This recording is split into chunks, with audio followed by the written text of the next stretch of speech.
Dahil sa pagkawasak ng pamilya, naging responsable sa 7 kapatid. Ano ang kinabukasan naghihintay kay Semi?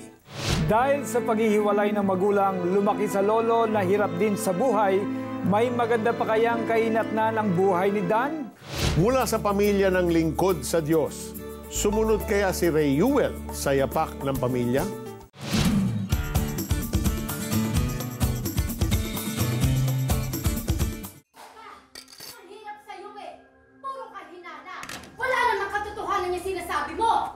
Totoo naman eh. Ang dami-dami ko narinig dyan.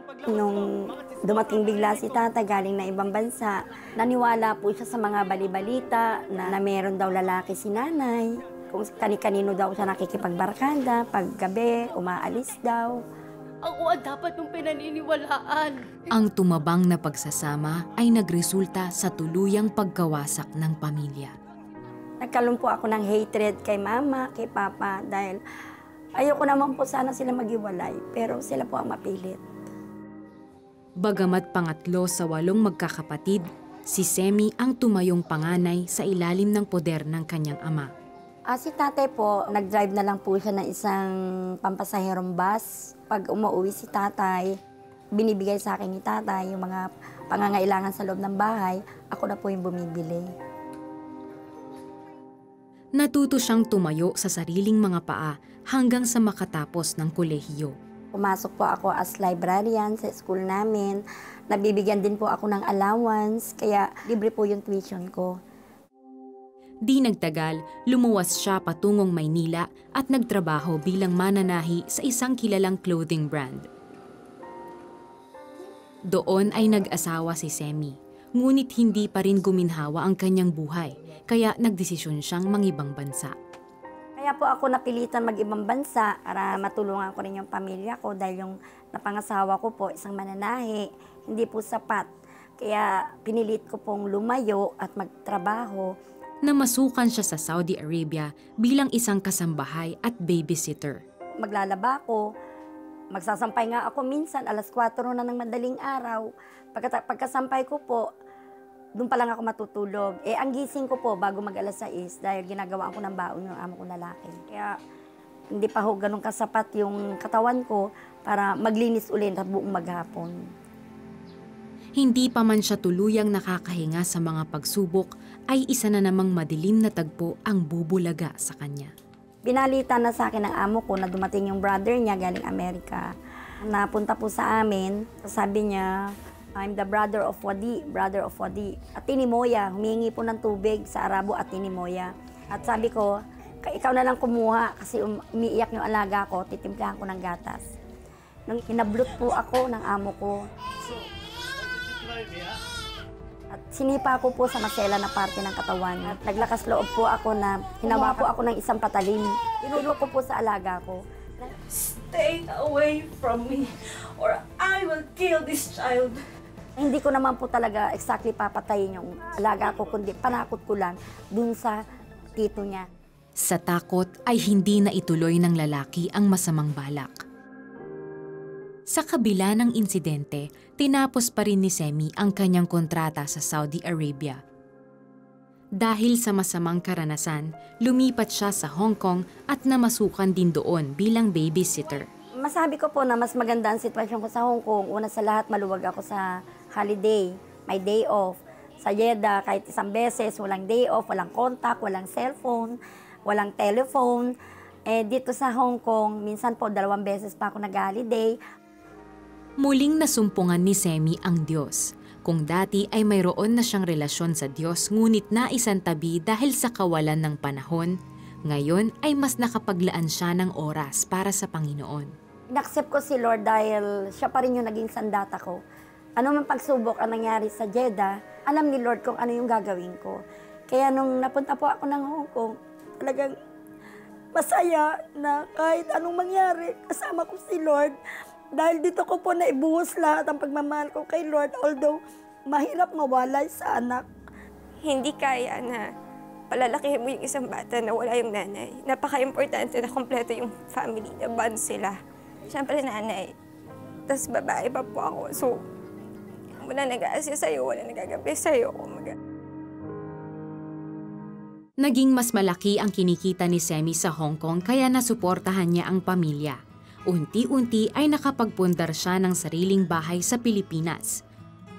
Matapos ang 6 na taon, nagdesisyon si Semi na manatili na sa Pilipinas upang makapiling ang pamilya.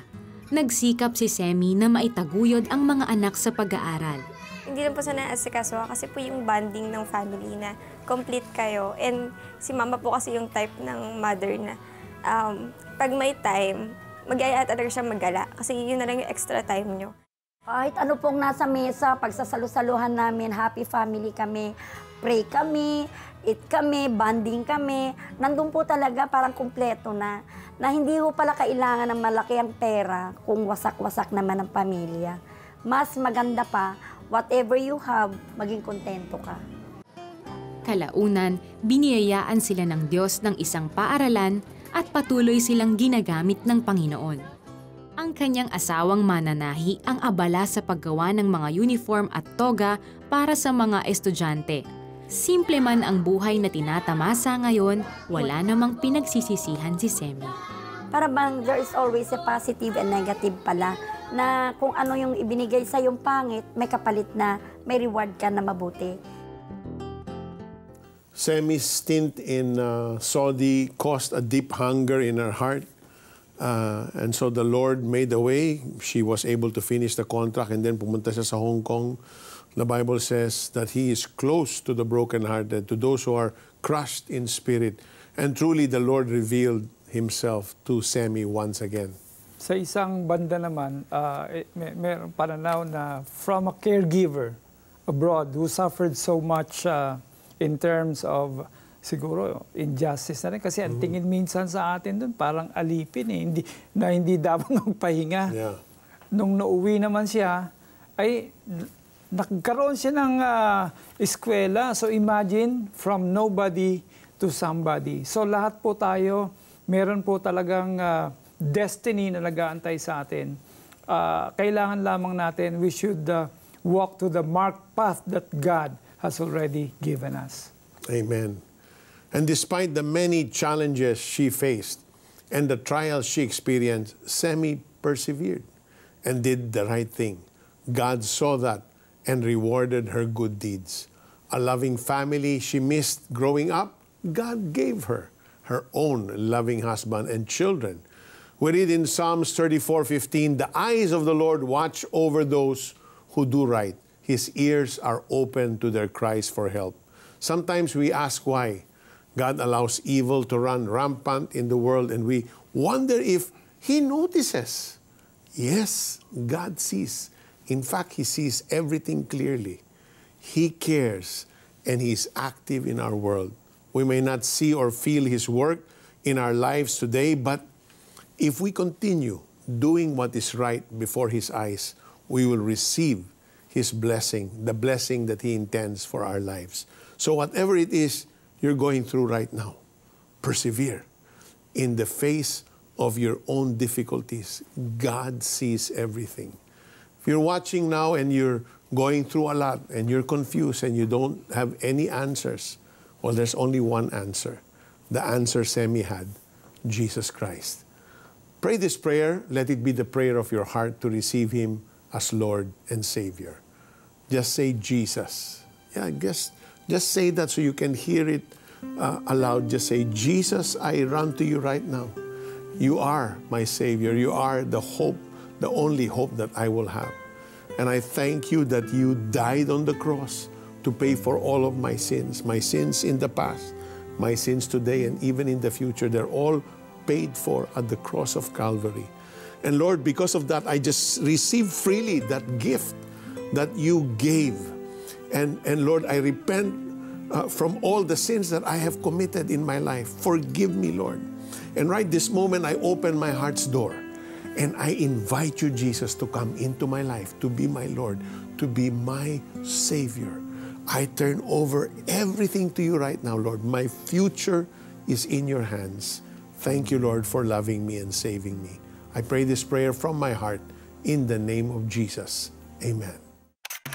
Sumabay ba kayo sa pagdarasal at tinanggap si Jesus bilang iyong Diyos at tagapagligtas? Ibahagi nyo naman sa amin. Please text YES, space the 700 Club Asia at ipadala yan sa aming smart number 0949-888-8001 at Globe 0917-406-5001 at Sun number 0925-300-3000.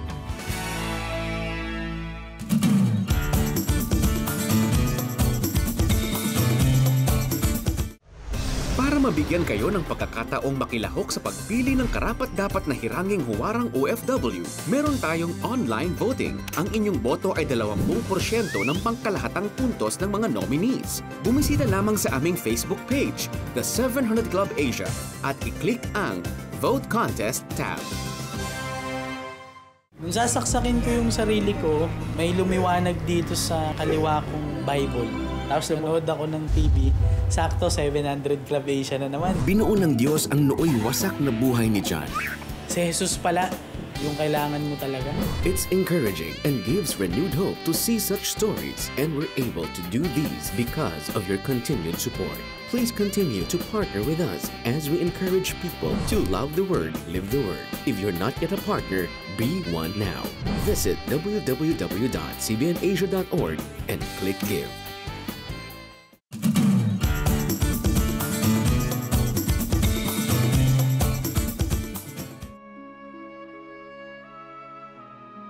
Produkto ng sirang relasyon ng mga magulang, lumaki si Dan sa piling ng kanyang lolo na kanyang kinilalang ama. Di man mayaman sa material na bagay, mayaman naman siya sa mga pangaral at pangarap. Naku po, walang kasalanan. Tandaan mo yan, walang kasalanan sa lahat. Akong bahal sa pag-aaral mo, ha? Natutunan ni Dan ang pagsusumikap at pagiging masipag.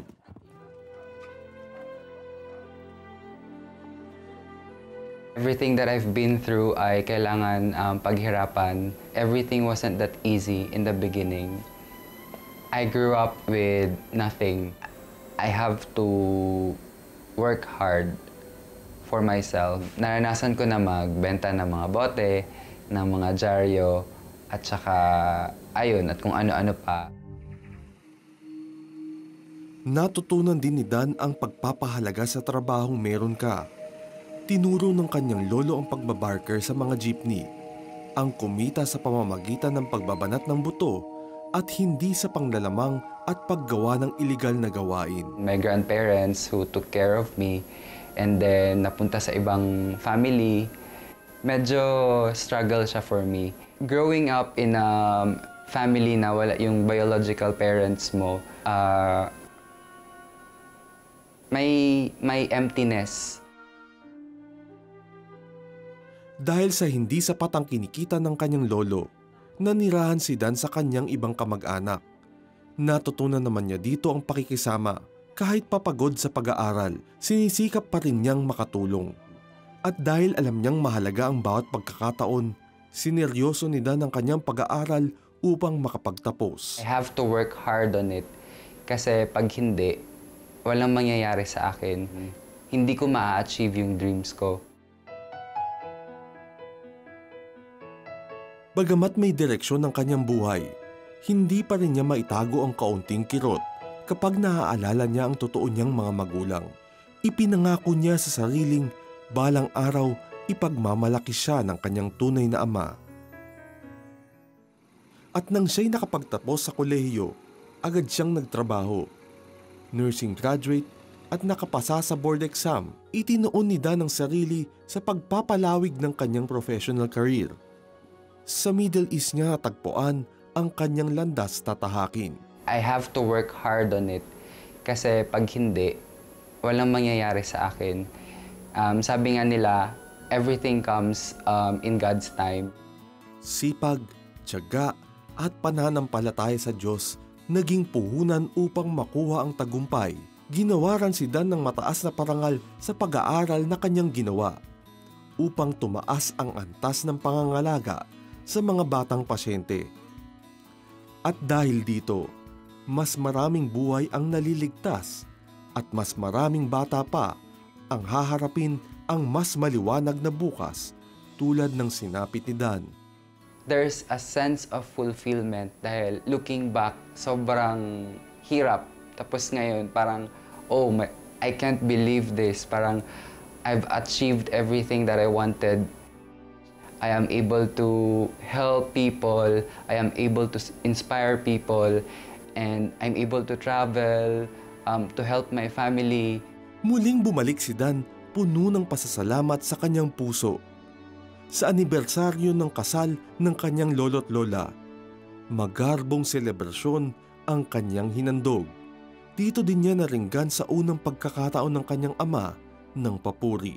When the time came na parang anniversary nila, wedding anniversary, it's actually a golden wedding anniversary. I didn't expect, I surprised them. It was the first time na parang narinig ko na he's proud of me. Kasi ever since parang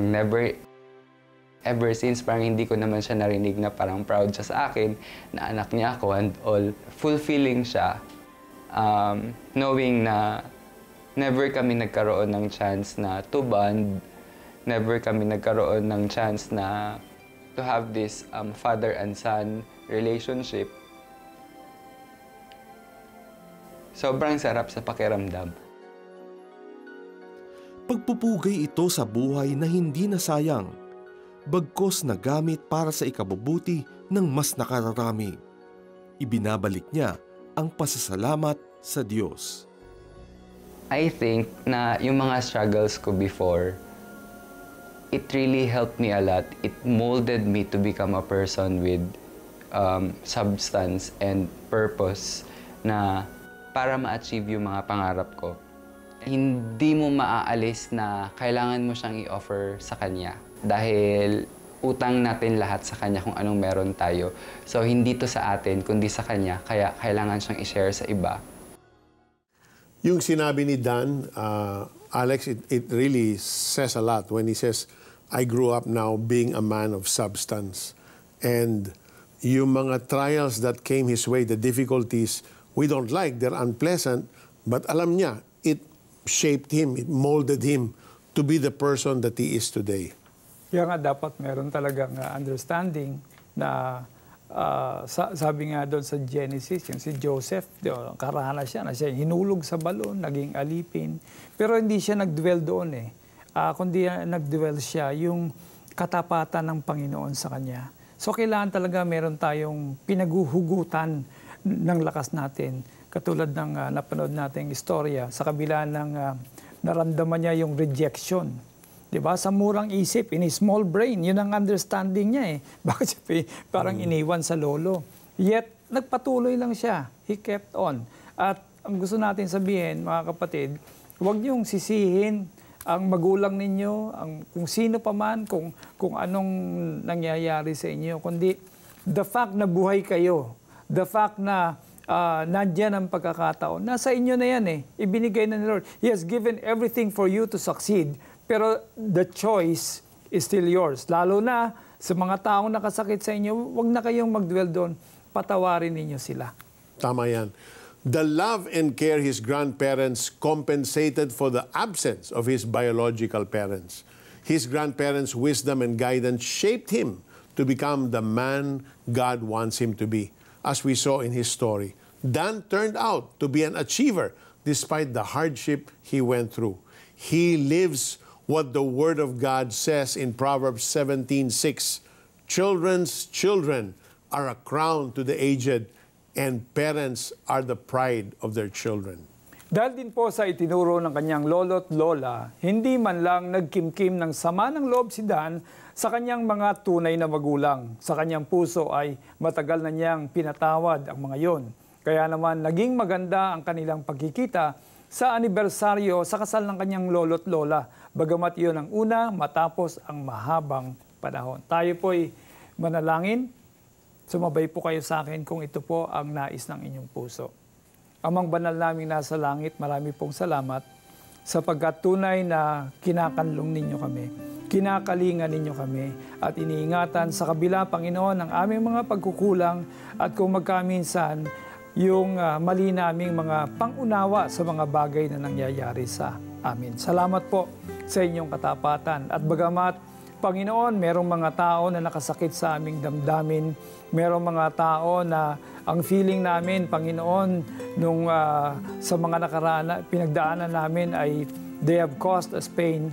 Lord God, we forgive them sapagkat alam namin, Panginoon, na ang pagkimkim ng sama ng loob, galit, hinanakit, Panginoon, ito ay nagiging hadlang upang, Lord God, ang iyong mga pagpapala ay makarating sa amin. So salamat po, Panginoon, sapagkat sa mga sandaling ito, Lord God, by choice ay pinatatawad ko na ang sinumang tao na nakasakit sa akin. Pinatatawad ko sila, Panginoon, at sana'y patawarin din nila ako. Pero higit sa lahat, Panginoon, inaalay ko sa iyo ang mga mahal ko sa buhay. Inaalay ko sa iyo, Panginoon, maging ang aking mga pangarap, Panginoon.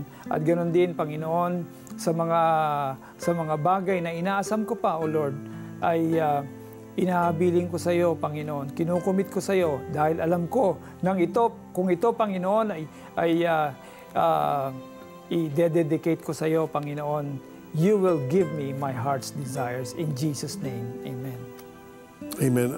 Even as you prayed, Alex, I saw a young executive na meron siyang napakalaking problema sa company because their biggest account is about to be lost. And for 1 week, he's had sleepless nights. But the Lord is saying to you, because you've been crying out to Him, that He hears the cry of your heart and that He will intervene. And you will know that it is His divine hand that is making this and causing this to happen. Receive that, kapatid, in faith and walk in God's victory in Jesus' name. There's also several couples na nagkaroon sila ng matinding away and their marriages are going through a rough time and they have not said sorry to one another and released forgiveness. But as you prayed, their hearts were softened and the Lord touched their hearts and they are now so willing to walk the promises that they made to each other. And the Lord will give you the strength and the grace so that you will have a victorious, happy, joyful marriage. Receive that for your lives even now in the name of Jesus. There's also a young boy watching. You're in the hospital, you have dengue, and your mom is crying out to the Lord. The Lord is delivering you from that and healing you and is causing your platelets to just come up to its normal level. In Jesus' name, receive that. There's also a young lady who's suffering from kidney ailment. The Lord is restoring the full function of your kidney now. Receive that in Jesus' name. Thank you, Lord. There's also a young man who is facing uncertainty in his schooling. Wala lang pantustos at patuloy ka lang magtiwala sa Panginoon. Ang gawin mo ay lapitan mo ang mga kamag-anak mo. Huwag kang mahiya sapagkat that's the only way. Maging honest ka sa kanila at sabihin mo na kung loloobin talaga ng Panginoon, gagamitin sila upang gawing instrumento ng pagpapala sa iyo para matuloy ang iyong pag-aaral. Nung kasal na kami, nagkaroon naman ako ng sakit which is polycystic nga. Sumabay kami habang nagpe-pray si Pastor Peter. Sabi ng OB ko, positive ka, pregnant ka na. Naiyak ako. Totoo ngang walang imposible sa Panginoon. Ibahagi nyo naman sa amin kung kayo'y sumabay rin at naranasan ang kagalingang galing sa Panginoon. Pwede nyong i-text ang aming smart number 0949-888-8001. Globe 0917-406-5001 at Sun 0925-300-3000 o mag-post sa aming Facebook wall, The 700 Club Asia.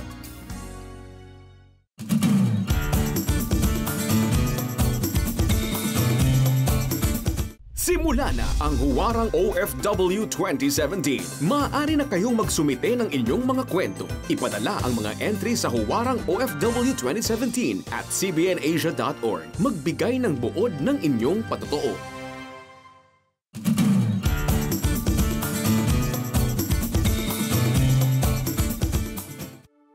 Mula sa pamilya ng mga lingkod ng Diyos, si Reuel.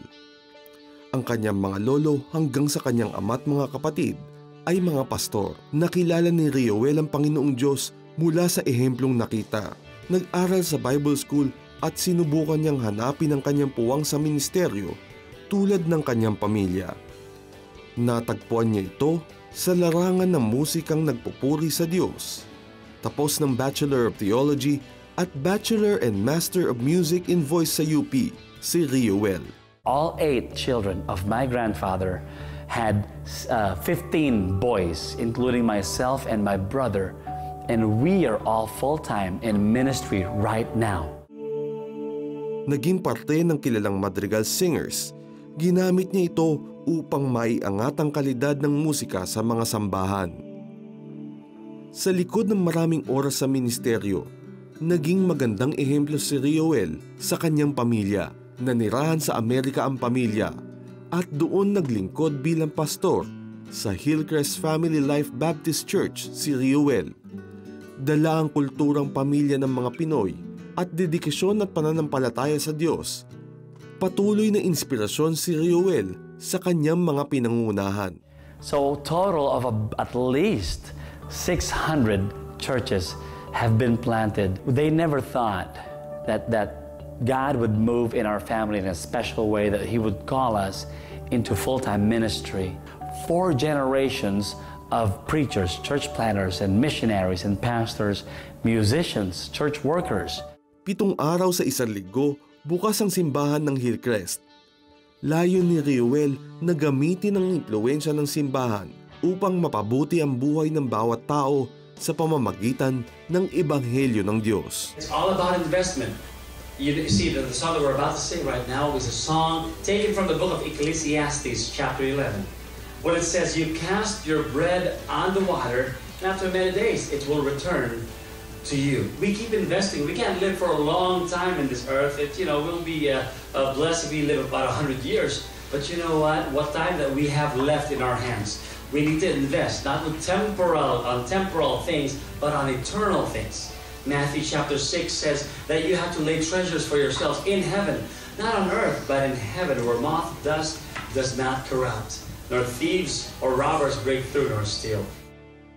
Talaga si Lord is so good, and He is so much more than fair. You invest now, temporary investment, but you're reaping eternal rewards. Ito yun. At saka sa Bible, ito ang gusto kong sabihin talaga sa lahat. Hindi naman kayo pinipigilan ni Lord kung anong gusto mong gawin. Kung gusto mong magpakasama, sige, wala naman sinabing tumigil ka sa pagiging masama. Gawin mo kung anong gusto mo. Kung kabutihan, gawin mo sapagkat darating ang takdang panahon ng Panginoon na lahat ng ginagawa natin, ipagsusulit natin. Everything that happens in our lives and in the world is made to work out according to God's purpose. And God's purpose is always the best for us. In the book of Jeremiah, chapter 29, verse 11, we read, "For I know the plans I have for you, plans to prosper you and not to harm you, plans to give you a hope and a future."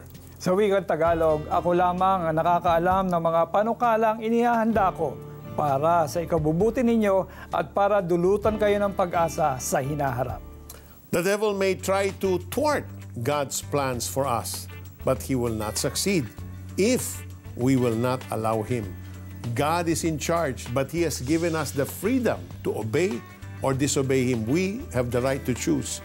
He rewards with an abundant life those who trust in Him, those who walk with Him, and those who will follow Him. Thank you all for watching. We hope you have been inspired and given renewed hope by all the stories we featured on the show. God bless you more. Love the Word, live the Word. Ngayong Martes, misis na may sakit sa paa, himalang gumaling. Alamin kung paano. Government employee na baon sa utang, gusto lang magpakamatay. Mag-pen pal sa loob ng mahabang panahon, magkikita na sa wakas. Pero ang date sa ospital? Ang kanilang kwento at ang aming papremyo sa Keep Loving! Tampok sa The 700 Club Asia. Martes, alas 12 ng gabi sa GMA pagkatapos ng Alisto.